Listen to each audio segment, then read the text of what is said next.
Welcome to Integrazo. In this video, I'll show you how to connect this plugin with your product. You can find the plugin download link in the description below. Let's get started.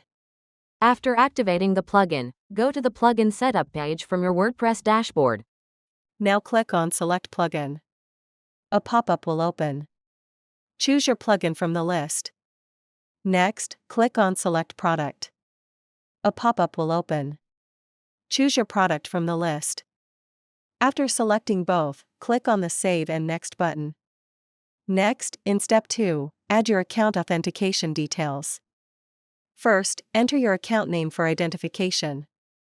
Next, select your account data center name. Next, click the Authenticate and Next button. Now it will redirect you to your Zoho account. Here, review the permissions and click Accept. After that, it will redirect you back to the WordPress plugin page. Step 3 is the field mapping section. Here, you can map your form fields with your product fields. First, select the form you want to integrate from the list. Next, choose the module you want to connect from the list. After selecting both, click on the Save and Next button. Now the field mapping area will open. On the left side, the form fields will appear, and on the right side, the product fields will appear. Here, simply map the fields. After completing the field mapping, click on the Save Mapping button.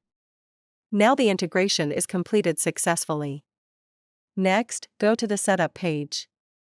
Here, all your integrations will be listed. You can enable or disable any integration using the toggle button. Next, click on the Logs tab at the top. Here, all the entries are listed, including successful and failed records. If needed, you can also resync the entries from here. That's all for now. Thank you for watching.